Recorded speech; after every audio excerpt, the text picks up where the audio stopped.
My brother Daniel was older than me by 6 years, which meant he spent most of our childhood being my shield. He taught me how to ride a bike. He walked me to school when I was scared of bullies. He was the one who picked up the phone when I got arrested for a stupid college prank, and the one who sat beside me on the curb afterward, eating gas station chips and telling me that messing up didn't make you broken.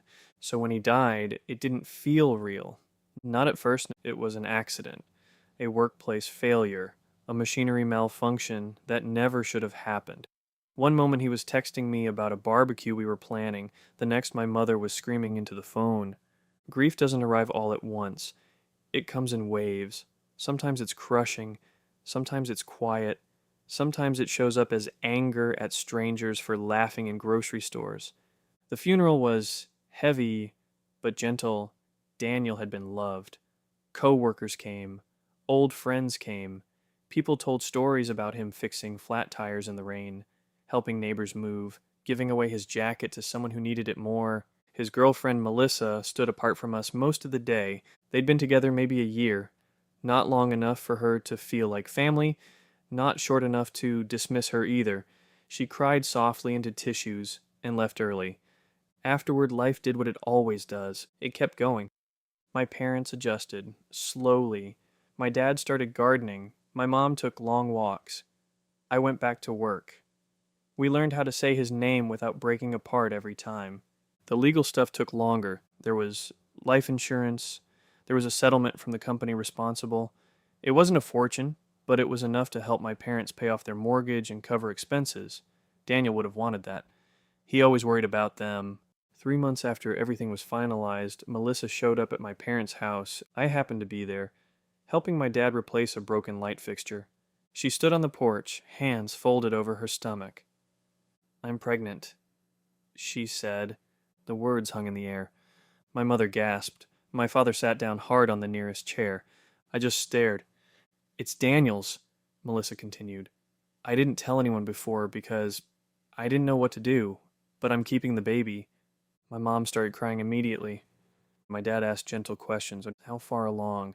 Had she seen a doctor? Was she okay? I didn't say anything. I couldn't, because all I could think about was timing. 3 months, exactly 3 months after the insurance payout. That night, after Melissa left, I said what no one else wanted to say. "This feels wrong," my mom snapped at me. "How can you think that?" "I'm not saying she's lying," I replied carefully. "I'm saying it's suspicious. She waited until after the money came through. That matters." My father rubbed his face. "What are you suggesting?" "I'm suggesting we ask for a DNA test." The room went silent. My mom looked like I'd slapped her. "That's Daniel's child." "Maybe," I said, "but we don't know that. And if she's telling the truth, then testing shouldn't be a problem." They didn't like it. They thought I was being cold, but grief doesn't erase common sense. When we asked Melissa about a DNA test, she refused. "I won't do anything invasive while I'm pregnant," she said sharply. "You'll have to wait until after the baby's born." That only made my suspicion grow. I told myself I was protecting my family. I told myself I was honoring my brother by making sure no one took advantage of his death. Melissa stopped coming around after that. She didn't answer my mother's texts. She blocked me entirely. My parents were torn in half, wanting to support her, wanting to trust me. The pregnancy continued without us.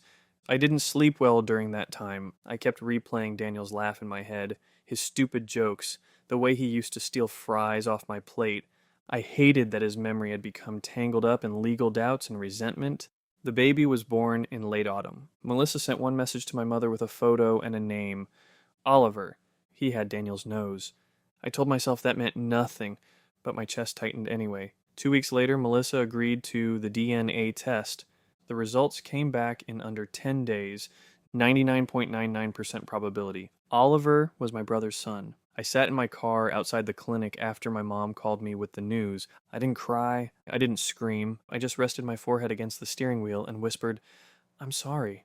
I had been wrong, not cautious. Wrong. Melissa didn't gloat. She didn't demand money. She didn't even contact me. She simply allowed my parents to visit their grandson.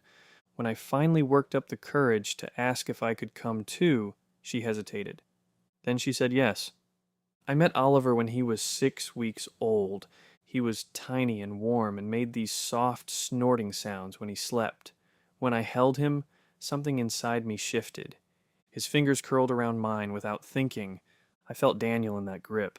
Not metaphorically, physically, like part of my brother had found a way back into the world. Melissa didn't forgive me right away. She didn't have to, but over time she let me help, let me bring diapers, let me rock Oliver when he cried, let me tell him stories about his dad.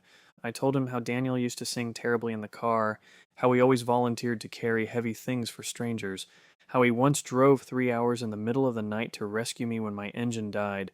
Here's the karma part, the quiet kind. Melissa didn't ask for any of the settlement money. Not a cent. She had a job. She had savings. She wanted Oliver to know his grandparents, not drain them. Meanwhile, I had to live with the fact that I'd assumed the worst about someone who had just lost her partner and was facing motherhood alone. I had turned grief into suspicion, protection into accusation. Now Oliver is 2. He says my name wrong. He likes bananas. He laughs exactly like Daniel did, like head thrown back, whole body involved. I'm his uncle. I read him books. I teach him how to stack blocks. I show him photos of his dad.